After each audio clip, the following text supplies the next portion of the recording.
Welcome to Behind the Sound. My name is Christine, and I'm joined by my co-host, Aaron. How you doing, Christine? Today we have JP and Alex from the death metal band Necroticgorebeast from Quebec. Yes. What's up, guys? What's up? So, why don't you just give us a little background on your band and how it was formed? You want to start, JP? Yeah, sure. Basically, it started as pretty much a studio project, basically.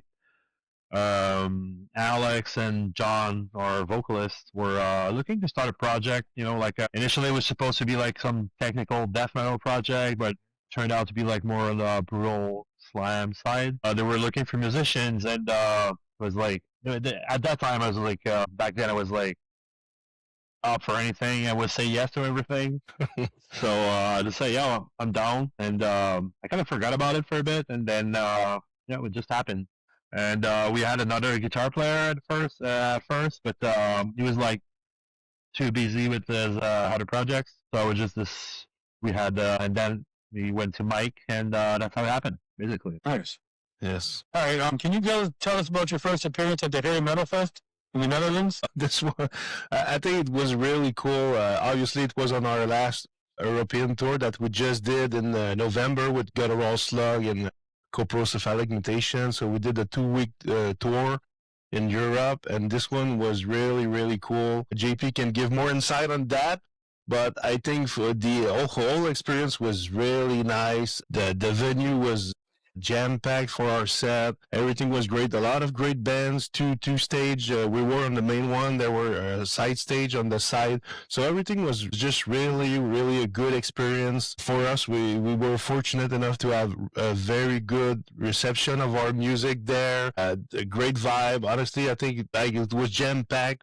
From the whole venue, the whole stage was jam-packed, and even the hallway in the back of the stage that joined the two main stage was really full. So yeah, so everyone was basically there when we played. So it felt really good for us. We didn't know at first what to expect. Obviously, the promotion and the festival did a really good job on promoting our music. So I guess it paid at the end. So that was really cool. Yeah, we seen video. I was checking out videos. I'm sure Aaron was too, of the show, and that's why we wanted to ask you. Because it did look like obviously pretty good show, and it looked like there was a lot. It sounded like there was a lot of people there. So yeah, was that your first time doing that tour? It was the first time in Europe, actually. Yeah. Yes. Yeah, it was my first time doing the festival, and actually, I feel like the tour kind of built around the festival. But yeah, it was a good excuse to go to Europe, and we've been talking about it for a while. So when the offer came up, we're like, we got to do this. Yeah, I don't blame you. Like that must have been a whole new experience for you to go to that country, and just not only the tour itself, but just experiencing the differences in those countries along with touring there for the first time along with that, right? Yes. Well, obviously you don't get to visit much, but like just being there and meeting people, and just a different experience, like you said. Definitely. Well, you guys did a hell of a job. So yeah, we were checking out the Instagram, and we actually last week we have a live show, so we were checking out your music in preparation for the interview, and we saw some videos from some of your live videos from that. So this one's for each one of you. What childhood band changed your view on music?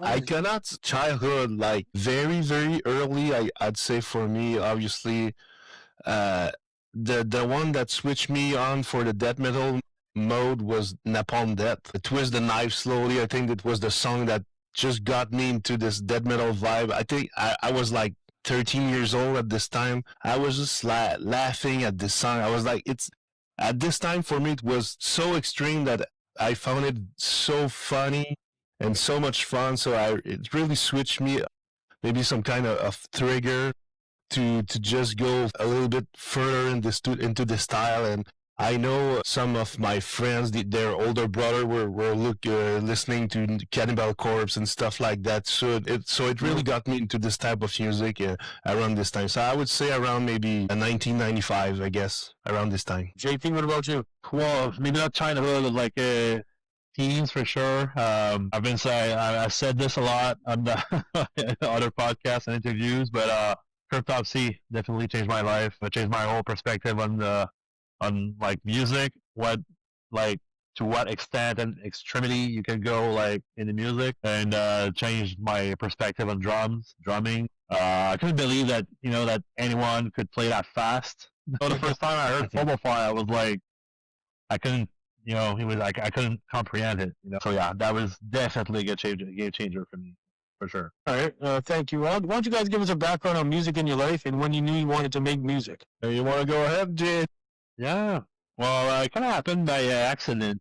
Actually, I was in high school and had like a couple friends that wanted to start a band, and one of them like already played guitar. Another guy like already played bass. So just like I just said like, oh, you should play drums, and it was like, well, I guess. And the idea kind of stuck with me. Like this band like never happened, but this idea stuck with me. And like a year later, like I started playing drums and I started my own band. But I don't know, like that. Just like during my teens, discovering bands and listening to.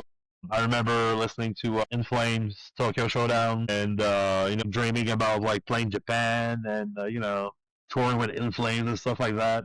I kind of knew, at that moment that I really like. It was my first band, and I was like already like projecting myself this far. So it kind of just stuck with me. I don't know. I just kept going and kept at it, and so yeah, here we are, I guess. Yes, I can go ahead. I guess I started playing guitar, acoustic guitar, when I was 16. I took like 1 year of lesson with my uncle. Who was doing a living out of it. He was playing in bars and clubs and everything. But after that, I was like, I wasn't that good at guitar. I always felt like this instrument was way too small for my hands for some reason. So I was like having some difficulties to playing the notes and everything. Everything looked so small. So after that, I just kind of not gave up, but just put it aside. And when I started to work around 20 years old, I guess, I was working at this time when I was at around university with a colleague who was just trying to start a Dream Theater cover band. So I was like, he was looking for a bass player. I was like, I guess I can go buy a bass and just start to learn the song. So that's how it started. Obviously, the project never came up to to something very conclusive, but that's how it started. So I just basically bought a bass, and after that, I just started to practice like an hour a day at home for a whole year, just covering songs like Cradle of Filth, Dimmu Borgir, stuff like that. So I was just trying to get that out of it. And after that, I started joining some couple of other bands, and that's basically how it started. So I was maybe a late bloomer. So I didn't start it when I was 10 or stuff like that. But That was too late. Sorry. No, I'm sorry. It's never too late.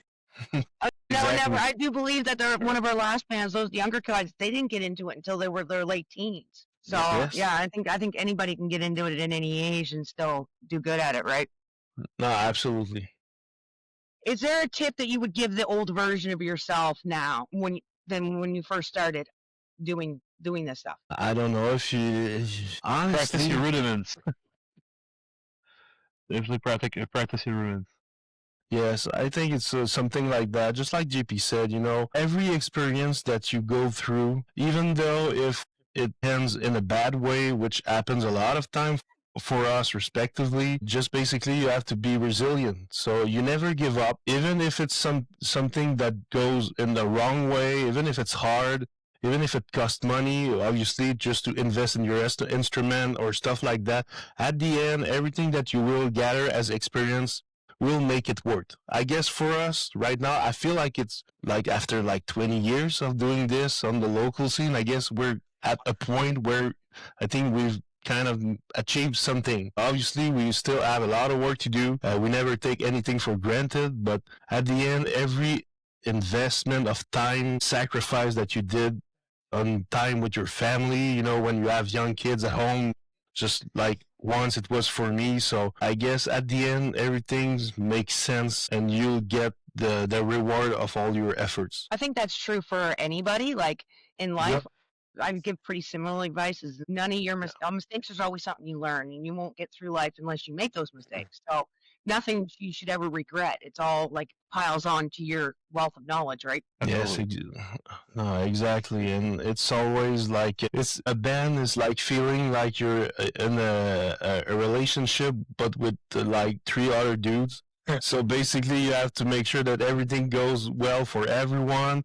It's like you have to manage everyone aspiration and what they want to achieve as a band, if they have enough money to invest in what needs to be invested, what's our main purpose as a band. So I guess for us, starting this band in our 30s was way easier. I think, if comparison, if we started this band if we would have been in our 20s, I think we would have been way too inexperienced to be able to achieve what we have achieved at this point in this band. I think it wouldn't.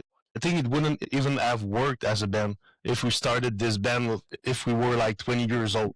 I guess we would have been way too young, maybe a little bit immature, not enough money or good jobs to invest in what needed to be invested in. So I guess at the end, it took times for us to achieve something that makes sense. But it's like JP said, perseverance, resilience, things the words that resound. Yeah, every time you kind of you know what you want. So we got together with similar objectives, similar goals. We all see like eye to eye, and we focus in the same direction. Which, like Alex said, that might have like not been the case if you were like 15 years younger. Yes. Yep.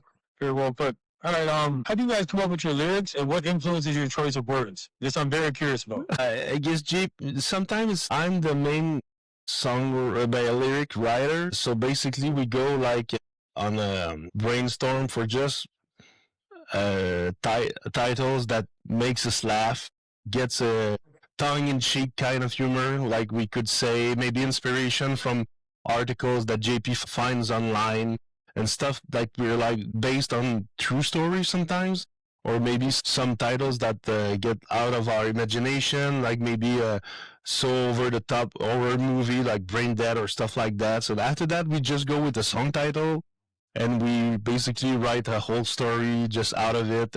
We get a good kick out of it. So basically, at the end, when we write the lyrics, we're like, if we're laughing out of it, I think it's a good sign for us. Yeah. That's basically how we do it. So it's not that we don't take it seriously, but anyone who takes the time to go through the lyrics can just get a good kick out of it, I guess. So it doesn't show when you listen to the song that there's even any kind of lyrics, but there is.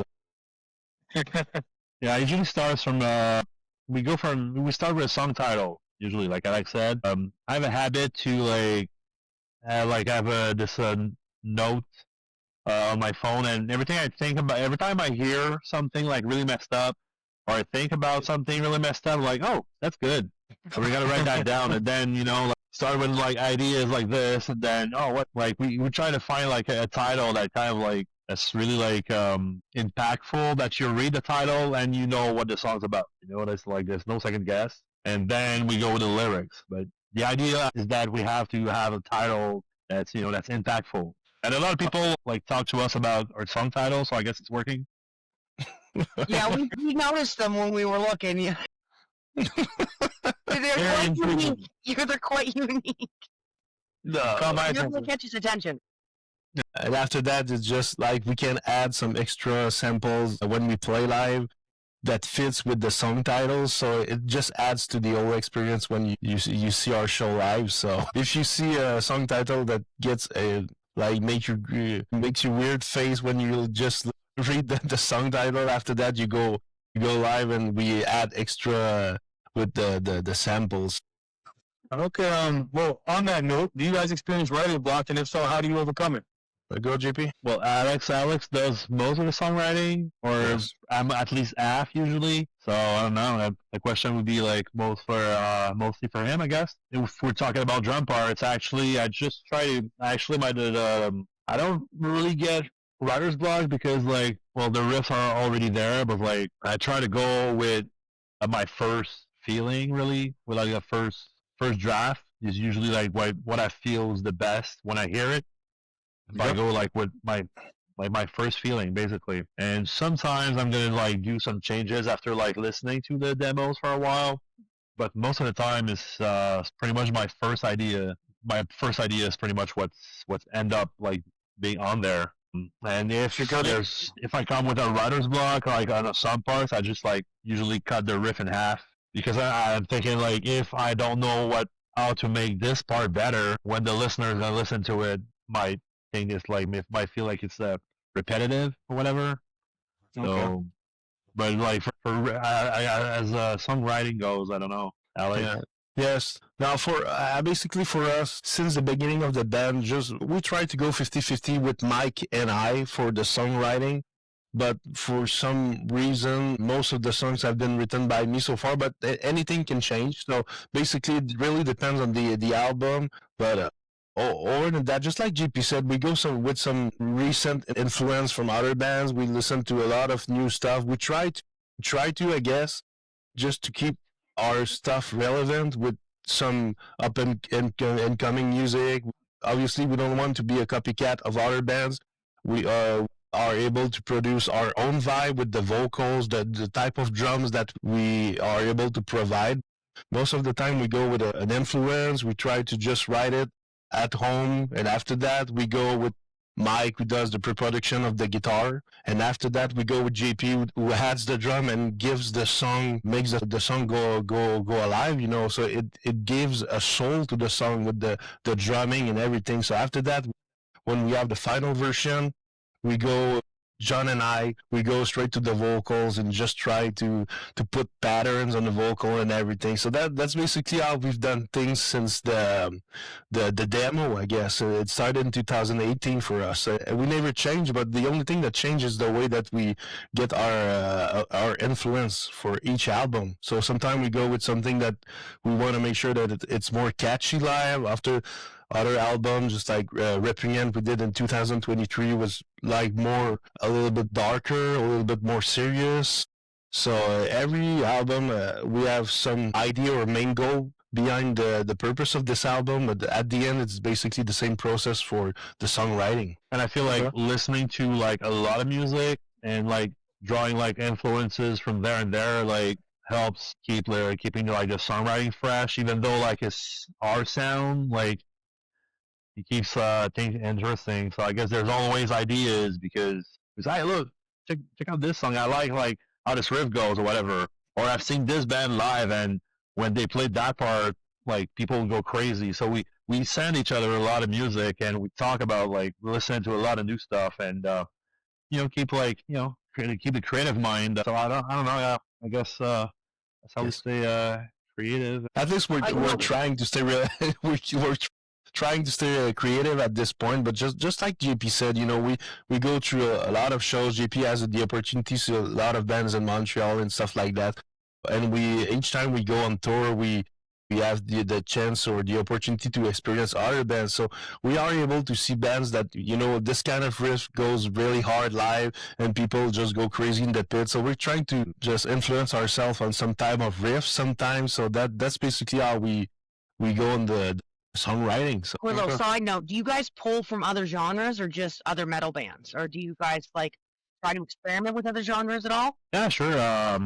Yeah, well, like I said, we listen to a lot of different music, not only metal, but like sometimes like some hardcore, sometimes some rap, whatever. Everything. Like if there's a groove to it, if there's if you get your heads bumping, like okay, well, sometimes it's about like tempo, it's about groove. Yes. So, I feel like we're drawing influence everywhere. Yes. No, exactly. There's a lot of rap and hip hop bands that really gets a good vibe or a tempo that fits with slam. So we have a couple in mind, just like some bands that fits like Memphis Cult or stuff like that. 3-6 Mafia. We listen to, yeah. So this type of vibe, we can really basically just copy the vibe and put some slam riffs over it with the bass beat and stuff like that. So I think it's a great influence, and you see bands like Peeling Flesh doing it for the last three years. So even if we don't add rap samples in our song, we can basically get a good kick out of any rap songs take the vibe, the tempo, the headbanging very slowly and stuff like that, and incorporate them in any slam songs that we want to write. I guess it's a good influence that we can have hardcore bands to. Yes, I think they're a good influence in what we can produce as music. I'm going to kind of lead into something. Aaron is actually a music producer and he produces rap. So, and he's from Ontario. So he's always kind of looking to expand his horizons too. And he like really liked you guys. So maybe there's an opportunity for you guys to do something together. I'm always suggesting that whenever we bring anybody in. But yeah, that's funny how you mentioned rap because that's literally that. He just released an album today, actually. Yes, I did. Right. That's cool, man. That's cool. Thanks. Thank you. Appreciate that. Yeah. So, is there any underrated band or artist you think should get more recognition? Of course there is, but I guess JP, anything that comes to your mind on your side? Well, on top of my head, like kind of, I don't know, like it's hard to consider like a band underrated, you know, maybe like underappreciated because they're not as popular. I don't know. Yeah. On top of my head, I don't know. Well, I'm wearing the Sedimentum shirt right now. Great old school death metal band from Quebec City. I don't think they're underrated because like everybody that knows about them like love them. Yes. They're absolutely sick, but they might need to be more in maybe a little bit more recognition. More recognition or fame. Great band. But yeah, our buddies Puritan Perversion. Yes. Yeah. Rural slam death metal band from Quebec, Rimouski, like this area. Great guys, great bands. For fans of Visceral Disgorge, definitely. Yes. Yeah, I think I don't know.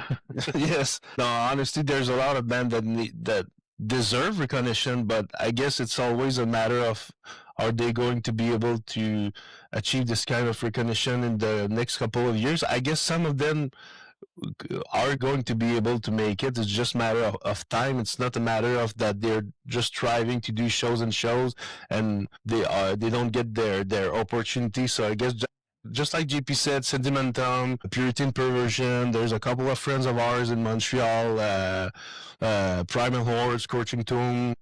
I think they're gonna do. They're gonna get way bigger in the next couple of years. I think. Yes.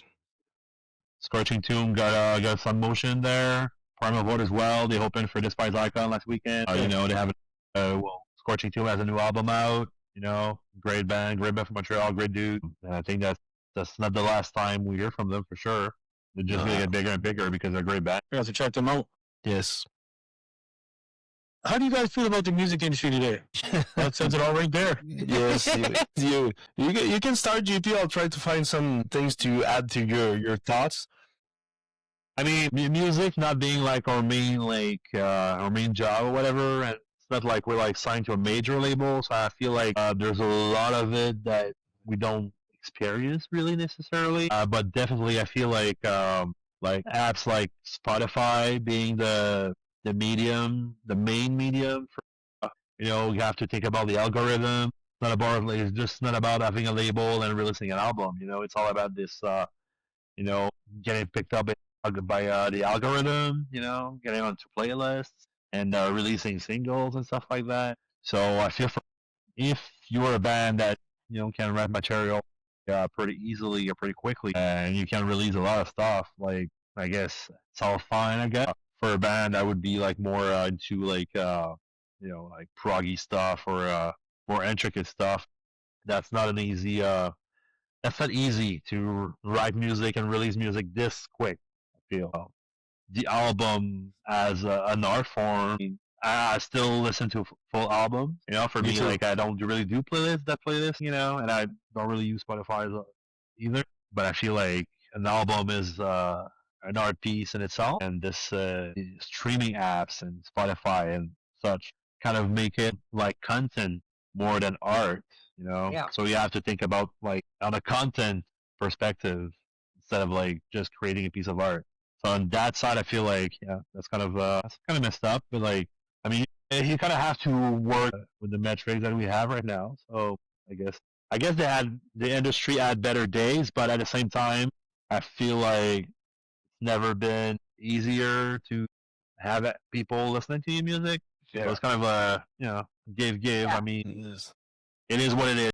You kind of got to work with it and Yeah. adapt, right? It's just like us. You mentioned the algorithms, just like our show, right? It's like we can do the show all day long and have watchers, but that's another aspect of breaking it into the YouTube algorithm and getting on people's news Yeah. feeds and their There's recommended, a lot right? of there's a lot of metrics to take in consideration. Yeah, Yes. 100%. Yes, no, absolutely. Just like JP said, I feel like we didn't add to experience this older industry like before we just started to write our music, because I think we started like in 2019 with our first full length, and after that we went through the pandemic. In 2021 we released our second albums. So at this time, I think releasing new album and going on doing some relevant shows and going on tour was enough to get some kind of recognition. But I feel like in the last 2 years everything changed with the Spotify algorithm and stuff like that. So even if for us, we need to change how we see the way we release music for sure. Because if we only do the same thing, that is produce an album and release it on Spotify and stuff like that, I guess it will satisfy our crowd for sure. And after that, we can go on tour and do shows that we can basically sell out any shows in our hometown in Montreal and stuff like that, and go on tour and get some recognition. Just like GP said, now it's an algorithm thing. So I guess we have to change the way we see the way we release our music. So we have to do a new brainstorm on how we are going to release music in the upcoming years for sure. Obviously, we'll still go with full length. That's for sure. I feel like it's a creative process that needs to be kept alive for us. It's our own identity. Every release is like releasing a a movie or stuff like that. You can go with another vibe and what you want to produce as an artist. But I guess to get some kind of recognition or grow your brand, we have It's to about getting a new crowd. Yes. Yeah. So yes, we need to adjust things for sure, just to gain more crowd to just listen to our stuff. But obviously, we'll still produce full length. That's for sure. We are very steady on this type of schedule, around 2 years apart from each release. But we'll definitely be more consistent on releasing singles between the full length release for sure. Yeah, you gotta keep up with the Joneses, right? Yes. And these kids these days are spitting out these songs on mile a minute. So you gotta make sure that you're keeping up with these kids, so to speak, in a way, right? Yes, exactly. It's hard though. It's hard though. Like you put a lot of work into an album and then just come out and drop some more singles. It's a tedious task, but it's definitely worth it. I think so. We see a lot of bands that are able to do it or achieve it, and we have to be not ahead of the game, but still in the game on how things works now. So I guess the release on the platforms like Spotify needs to be taken more seriously, or with more insight on how it works. So we need to adjust things on this side for us for sure. And if we are able to achieve it, and then in the next year, I think it's going to be a huge plus for us for sure. And I as just like far to as stick in there. streaming platform go, as far as those platforms go, like what's true now, what is true right now might not be true in 6 or 12 months. You know, That's right. all the algorithm like works and stuff like that. So you gotta stay like on top of things. But fortunately, I guess you don't need a label to do all that shit. So No, I think that's that's what really changed. I think at one point you needed a label to make sure that you get some kind of recognition, or to be able to publish your music. Distribution. Yes, the distribution and stuff. But now you can basically do it all by yourself at home. Even at home, just doing the distribution and stuff like that, and get some yes, if you know what you're doing. Yes. So with that, I'm going to tack on a little side note. Since you guys are thinking about how to re-release songs, I do suggest that maybe a collab with Aaron and get that rap crowd available. I'm always selling that. It's just that there's a lot, like we had different genres, and I just always see like a good collab. I've been seeing Aaron's been talking about like working with other artists in other genres to kind of get that crossover from the new audience, and that was why I suggested that. Because I mean, you get that rap audience that listens to a collab. Next thing you know, you've got that whole audience listening to your music as well, right? And that's why he said vice versa. He wants to get into doing different genres to expand his audience as well. So I think that's a good. Death metal's one I haven't hit yet. Honestly, I think you always have to be open to this kind of things for sure. I mean, even for us, I mean, when we just go online and try to post stuff on our social media page and everything, you have to try something out of the box sometimes. So we see it like when we release some reels just for fun, we take any funny video and we put our music out of it. Sometimes people get a kick out of it, and it's not like if we're trying to do any collaboration so far, but I guess we are obviously open to this kind of things if it makes sense. So I guess anything is possible if it's so anyone who's interested, like you said, on your side, just keep in touch and we'll see how we can put this one out for sure. For sure, I'll keep in touch. Yes. So, discussing your new album, Brute, was just released, correct? Can you tell us a little bit about that project? Want to go, JP? Yeah. So basically, Brute was I think an attempt to go back to a more how would I say, slammier, more brutal sound that we had on our second record. Because like I mentioned earlier, our third album, Repugnant, was more a little more technical, a little darker. So we wanted to go back to I mean, I could say like a dumber kind of riffing, you know. Definitely slammier, groovier. So that was the idea at first. We had this idea to do like singles and stuff like that. Didn't work out that way. Ended up being a full EP, and that's how it came to be, pretty much. Yes, exactly. So just like JP said, we were able to experience through a couple of tours that we did in the last few years, and this EP was like a way to grasp the kind of vibe that we want to put live in our shows. We really wanted to have songs that went from the first song to the last one, which makes people just slam the shit out of the pit, you know, and just go crazy and have a great time. So that's what we had in mind. So it's not like living room experience to listen to through this AP, like you go with a sip of whiskey or a beer and like, oh, this is really insightful. No, it's not insightful music. You go and you just go live and you have the best night and you go straight at home and you're like, oh shit, that was cool. So that's really what we wanted to do with this AP. It's not very, like I said, insightful. It's not thoughtful. It's just straight to your face slam riffs that you want to go live and say, oh, that was cool. So that's really what we wanted to do. So far we've been able to play a couple of, I guess all the songs of the AP have been played so far live, and we obviously have some good news for next year that will be announced probably in the next few weeks, I guess. But we were able to experience the vibe of the people with our songs, and the response is very good. So I guess it's an achievement for us. I guess what we wanted to achieve with this AP so far has been great response live. Okay. On that note, do you guys have any upcoming events or projects that we should be aware of? Like I said, Lots in the work. Yes, lots in the work for sure for next year. The stuff that's been announced so far, we have 2 shows with First Fragment in Quebec City and Montreal. We are doing Sherbrooke Death Fest in January, and all the rest of it, we're currently planning as far as like the first half of 2027. So as far as new music and tours and stuff like that. So there's a lot in the works right now, but it's all going to be announced early next year. But there's definitely stuff coming up. We have plans, like I said, for the next year and a half.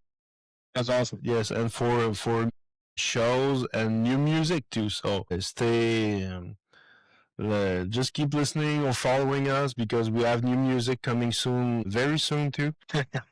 Well, we also so we have the main interview show, but we're going to be bringing back people like bands when they want to announce new music and do like a shorter one without the longer interview. So definitely maybe we'll bring you back next year to kind of give us an update on any of the stuff that's being released at that point. Because I definitely you guys are very talented. We were listening to your music last week, and you guys are insanely good with your music playing. Like really fucking good. So yeah, I definitely would like to hear any of your new stuff for sure. Yes, it will be with great pleasure. That will be anytime you want to invite us. That would be great to talk about new music. That's for sure. Okay, so in the next one here, we're gonna kind of give a little introduction to some of your music and your songs. So I'm gonna share the screen. So the first one that we wanted to play was a very unique name, which is Make It Phil Cosme. You guys want to give a little introduction to that one? I don't even remember where it started. I guess we were just talking last. I guess it was like in 2024. I think we were just like trying to figure out what to do in 2025. I guess we had a couple of ideas, but I don't remember where we got this idea, JP. Do you remember, or just it was just one of? I think it was one of these titles that we were just. It made us laugh so much. I guess after that we just. Yeah. So, like we said, most of the time we have specific ideas of song titles that we get like online or articles or stuff like that. Just we get a good kick out of it. But other times we're like. We have some type of ideas or words that we try to mash together, and after that, just this one was like just making us laugh so hard. So, and the idea behind it was really funny. So just writing the lyrics to it was really fun. Like not all music needs to be intellectual. When you go to a live show, sometimes you just want to let go and have fun. So like. I can definitely see this music, you know what I mean? Like, just like you said, just that music you just want to dance to and freaking mosh to. You don't really need, poetry in every song. Sometimes that's just great, right? So yeah, exactly. Yeah. So no, we're gonna give this one a play here, and we're gonna because we haven't heard this one yet. I think the Salt of Severed Genitalia was the one that we played.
That shit is hard. Thanks. Yeah, it totally, like I was saying it on our live show.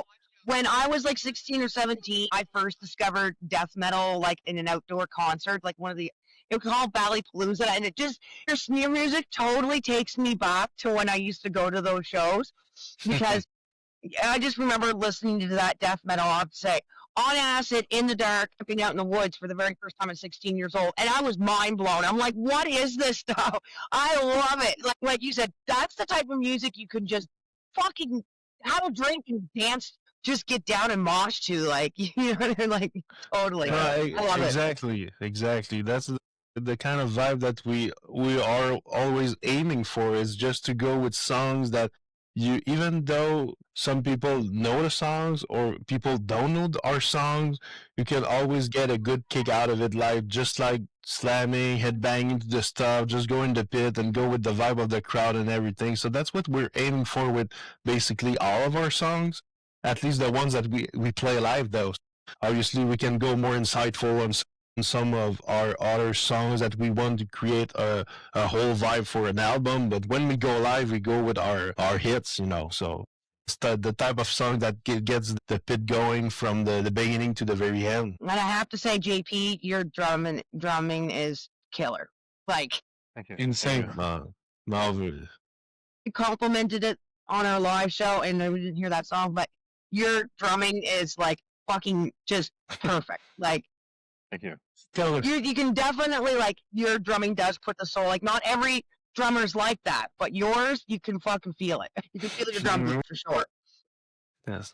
I think that's part of I think that's part of our sound. The slammy riffs and everything. That's one thing, but like doing the super fast shit, you know, like I said, big fan of Cryptopsy, Despise Icon, you know, stuff like that with the very fast stuff. Origin, you know, so like those like drumming influences. So yeah, there's definitely has to be like some of that for sure. I appreciate it. Is there one more song you guys want to play before we end off for the night? Maybe the last song of the AP, JP? Yeah, Knuckle Deep Convulsion. Yes. I think it's a great one. We played it on the tour, on the last tour, and it was a hit live, really. So there's really quite a banger. Yeah, there's some good hardcore riffs in this song. There's down riff. Yes, and we started just like GP said.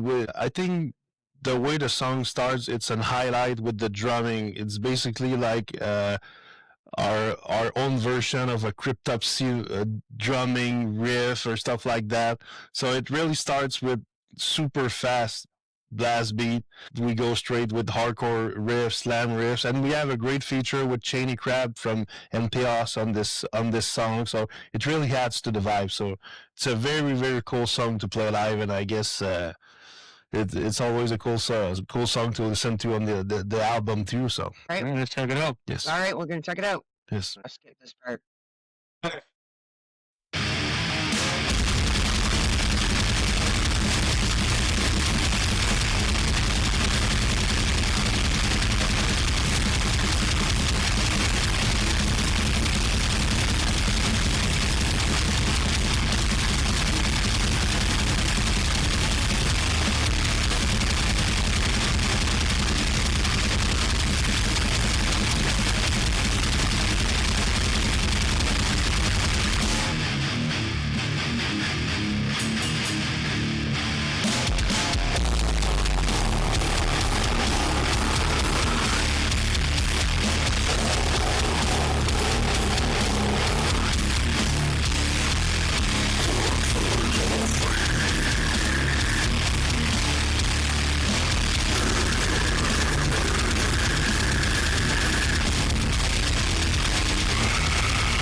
Okay. Yeah, very intense. Super. I'll say it again. Your fucking drumming's awesome. I love it. All your music playing's awesome, but you guys definitely like your bass sound is that huge, like that fast drum riff for sure. Like you guys aren't doing like crazy guitar solos or anything like other bands are, but that drum beat just kind of like makes me want to get up and dance. It wants me to dance to it. Like it really does. Yeah, that's the whole point. Yes, exactly. It's fire, man. Yes. Awesome. Thanks. You guys totally achieved that type of sound for sure. So yeah, I want to thank you guys very much for giving us your time tonight. It was a great thanks for having us. discussion. And yeah, like we would love to have you guys back on when you guys release new music for sure. So Yeah. 100%. Yes, with the greatest of pleasure for sure. Thank you, Christine, and thank you again for having us. I know it was kind of hard to get us at first with our schedule, but everything worked great at the end. So very very fortunate to be able to do this with you tonight, guys. So it means a I lot. completely understand. Thank You guys were on tour, and most artists were anyway. Like most people are Yes. getting a hold of us now because they're coming off the tours. It's Yeah. winter. It's time for you to sit around. So I appreciate you giving your time. I know you guys were busy, so I'm just very happy Yeah. that you gave us tonight to sit down and talk. It was a Yes. pleasure. Thank you. Yes, our pleasure. Yeah, thank you. Thank you.